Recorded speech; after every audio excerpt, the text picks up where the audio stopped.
Alright, what's going on everybody? Hope you guys are enjoying your day. So we have our week 2 recap here. There were a lot of crazy games, so let's get started with this recap. I'm going to do it a bit differently than how I did in week 1. We'll see how this goes. I don't know if I'm going to keep this format, but I'm going to recap every week 2 game with a single statement.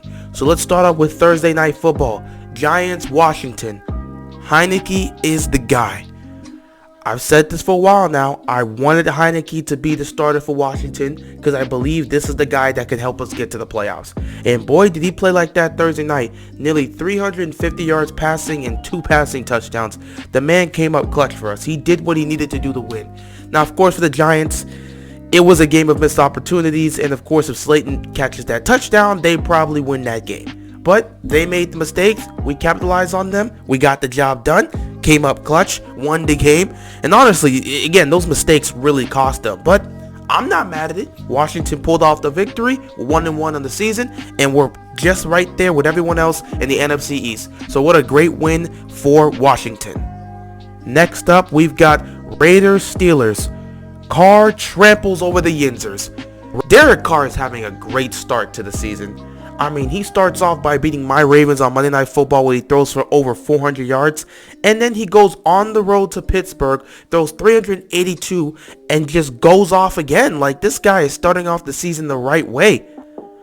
Then again, the Raiders have always started off the season the right way, the last couple years, so hopefully they can keep this up. But Carr looks like he's taking this game to another level. He's looking eerily similar to his 2016 self. If he can keep this up, the Raiders will definitely make the playoffs. As for Pittsburgh, they're dealing with some injuries. We don't know how that's going to affect some of these players' statuses for next week, especially with TJ Watt. He may not be able to play, but, we'll see what happens with that.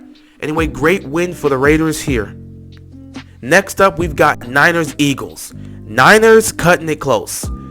Yeah, this was a weird game. This was definitely a weird game. I expected a better performance from the Niners. It felt like they survived this game.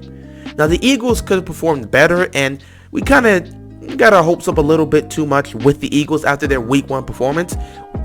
This game here, they came out flat. Both teams, in fact, came out flat. I couldn't believe how low scoring this game was. But, the Niners managed to pull off the victory. It really felt like they survived this game. Jalen Hurts himself didn't have a fantastic game, neither did Jimmy Garoppolo, but somebody had to pull off this victory, and the Niners got it done. So we'll see how these teams play in week 3, but it was a complete different outlook for both these teams from week 1 to week 2. But solid win for the Niners. They get it done. Next up, we've got Texans-Browns. Not your same old Browns. I'll tell you something, guys. This is not the same old Browns team we're used to. Now, obviously, we've been saying that since last year when they've proved themselves. But, there are moments where you look at the Browns, you're like, the Browns are going to be the Browns. This could have been a game like that. A bounce-back game for them could have turned horrible. They were, very competitive and close here with the Texans. And it looked like the Texans had a good shot to win this game. Not to mention with Baker suffering that injury. He came back, fought through it, and got the job done. But, with all those circumstances, them having a close game with the Texans, Baker dealing with that injury, usually this is a time where the Browns would fold, but they didn't. In that second half, they did what needed to be done, and they got the job done. This is what you want to see from the Browns. If you're a Browns fan, you got to like what you're seeing from Cleveland, because they're actually finding ways to close games. Great win for them. Tough loss for the Texans because Tyrod Taylor is going to be out for some time. Poor him, man. He doesn't deserve this. He doesn't deserve this. Broncos Jags, steady Teddy wins the game. Teddy Bridgewater's looking nice to start off the season. He is playing at a great level.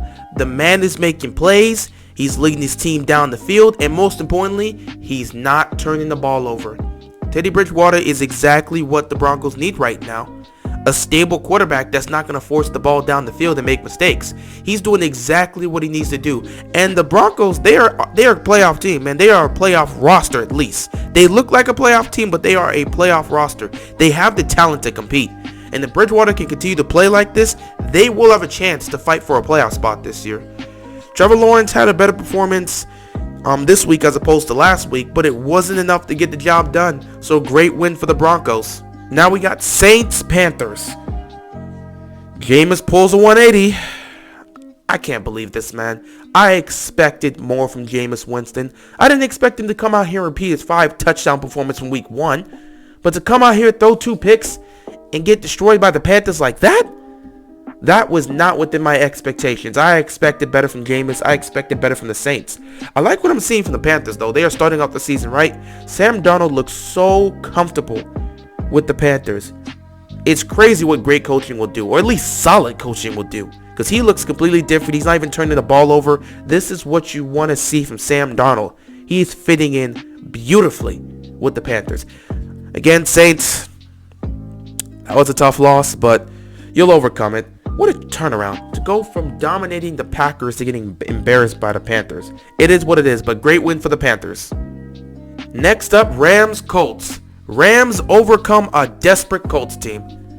The Colts desperately wanted to win this game. You could tell with the way they were playing desperate. They needed this win. They did not want to start the season off 0-2. Unfortunately, they were not able to get it done here. The Rams managed to hold on. Rams have been impressing people. They have really been impressing people. I like the start they are displaying here, you know. Matthew Stafford has looked nice being the Rams quarterback, and they really do look like a contending team. They didn't play well here, but they managed to beat this desperate Colts team, and the Colts are a very good team. So Rams are starting off the season nice. This is my pick to win the NFC West, so I like what I'm seeing from them so far. Great win for them. Now we got Bills Dolphins shutting it down at South Beach. Man, 0 points. 0 points for the Dolphins. I didn't expect that. Tua goes down with an injury. Seems like he had a bruised rib. We don't know his timetable to return moving forward, but Tua goes down on the 4th down play early in the game. Once he's out, there's nothing they can do. They can't put up a field goal. That was just embarrassing. Bills put up 35 points. Josh Allen does not have a great performance, but overall the team played well. That's all that matters. They got the win done. What an embarrassing, just a pathetic loss, man. I can't believe it. I want to go on a little rant here, but I'm not. What a great win for the Bills. What an embarrassing loss for the Dolphins. Patriots Jets. Wilson sees more than ghosts. What was that? What was that? I believe Zach Wilson had 3 interceptions within his first 5 passes. How can that happen? He was atrocious. Again, he's a young quarterback, and there are going to be a lot of growing pains. But you got to do better than that. You cannot throw that many picks. Stop taking those risks, man. Just take what the defense is giving you. As for Mac Jones isn't showing anything special, but he's doing what it takes to win. He's being a professional. He's playing the right way, taking what the defense gives him. He's not forcing the ball, and it's helping his team win. So, great win for the Patriots. Jets, Zach, you got to get it together, man. You're going to have to figure this out. Slowly learn. Slowly learn. It's some growing pains, but you're going to have to slowly learn over time. Bengals, Bears. The Bears grasped a victory over the Bengals.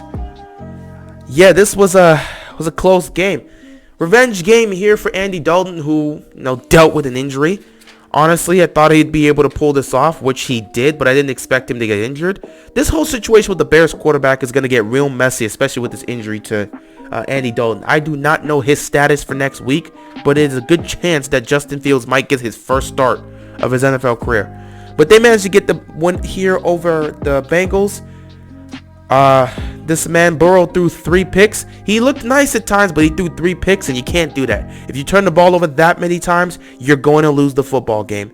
They managed to come back, though. They managed to come back, but just wasn't enough. Bears managed to get the victory here, but the quarterback status of Andy Dalton is unknown, and it's possible we may see Justin Fields as a starter in Week 3. Next up, Falcons Bucks. Brady cashes in on his investment. Do you guys know that Brady is undefeated against the Falcons? He is now 9-0 against the Falcons. They've never beaten him. Not once. At this point, he owns this team. So, what do you do when you own something? You make some investments, take out some money. It's yours, man. You can invest in that. And that's what Brady did here. He invested with those 5 touchdown passes. I mean, what are the Falcons going to do? Matt Ryan turning the ball over? Not looking great. Defense cannot seem to stop Brady. It was too easy for him. It's the Falcons, man. This Falcons team is a joke. They're a joke. There's nothing they can do. They're a joke. It's going to be another disappointing season for them. I don't see the turnaround. That was a dominating win. Just a beautiful, dominating win by Brady and the Bucks. Vikings Cardinals. Gladiator battle to the end. This came down to the wire. Kirk Cousins, Kyler Murray, both put on a show. Each had 3 touchdown passes. Each of them were making plays. Kyler Murray did throw those 2 picks. It is what it is, but it wasn't enough to cost them the game. It came down to the wire. Vikings had a chance to win it with a field goal, and they missed it.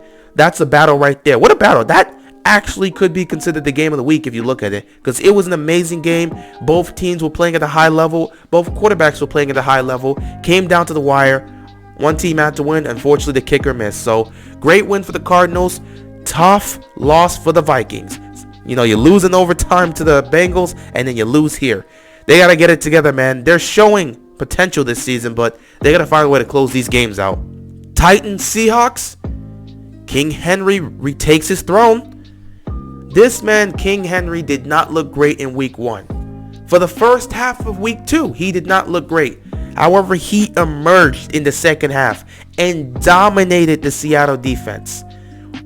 And finished the game with over 160 yards rushing and 3 touchdowns. I mean, that's King Henry. That's what King Henry does. It's tough. I will say this, though. That taunting penalty was so ridiculous. It was disgusting. These taunting penalties are ruining games. And honestly, that penalty changed this game. It really changed the game because it gave an opportunity to the Titans to be able to go down the field and score. These taunting penalties need to go. This is disgusting. But yeah, King Henry got the job done. The Titans managed to win in overtime. Tough loss for Seattle. These taunting penalties need to go, but what are you going to do? That's a rough loss for Seattle. Cowboys Chargers. Penalties have ruined the game. I'm not going to lie. The penalties in this game really made it difficult. I'm not going to take away from the Cowboys' victory here. They got the job done. But the fact that the Chargers dealt with so many penalties in this game, and 2 penalties took away 14 points from the Chargers, it really did impact the game. It truly impacted the game, and it was tough. It must have been tough for Chargers fans to see that happen. You know, this penalty situation got to get dealt with, man. I don't know why the refs are starting off the season throwing all these flags, but we're getting too many penalties in these games, and there's a lot of bad penalties. They have got to get it together. You can't let this happen. It can't continue to happen. Great win for the Cowboys, who, by the way, almost lost this game because McCarthy wanted to kick a field goal instead of trying to get more into range. What was he doing there? The more I look at this play, the stupider McCarthy looks. If they would have missed that field goal, he would have lost his job. I don't know why he would make that type of decision instead of trying to get closer to field goal range. But you know what? McCarthy is McCarthy. Cowboys are just going to have to deal with him this season. I don't know what Mike McCarthy was thinking there. But hey, the kick was made, so his job was saved. Great win for the Cowboys. Chiefs, Ravens. The Ravens beat the Chiefs. That's all that has to be said, guys. The Ravens beat the Chiefs. You don't have to recap anything. All you need to know is the Ravens beat the Chiefs. Down 11 going into the fourth quarter. The Ravens outscored the Chiefs 12-0. They shut them down in the fourth quarter. Lamar Jackson led 2 scoring drives, including the game-winning drive. Odafe Owe was responsible for 2 of the turnovers that happened. The first one, he put the pressure on Patrick Mahomes, and Mahomes threw a pick, which was picked off by Tavon Young. The second one, he stripped Hilaire, got that one, and basically gave us an opportunity to close the game. The gutsy call by John Harbaugh on 4th and 1, and the gutsy run by Lamar Jackson to pick up the 4th down. That's all you need to know. The Ravens pull off the victory. Great win for them. I couldn't be more proud of my team. Finding a way to win despite all the adversity we're dealing with to start off the season. Great win for the Ravens. And last but not least, Lions-Packers. Rodgers gets his groove back. I think a lot of people were overreacting to how Rodgers played in week 1. He didn't look like himself. He definitely played like trash. But it doesn't mean that Aaron Rodgers was going to continue to play like that. It was a rough start to the season, but we knew he had to get his groove back. And boy, did he get his groove back. With 4 touchdowns here against the Lions. They dominated the second half. Lions kept it close in the first half. In fact, they had a 17-14 lead going into halftime. But that second half, they got shut out. 0 points for the Lions in the second half. Meanwhile, the Packers went on to just dominate this game. Great win for the Packers. Great way to get back on track. Tough loss for the Lions. They've been in the first 2 games they've played this season, so we'll see what they can do next week against my Ravens.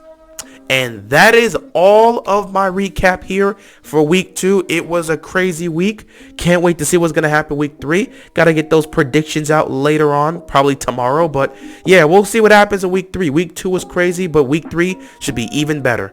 With that being said, that is all I got, and I'm out of here, man. Peace.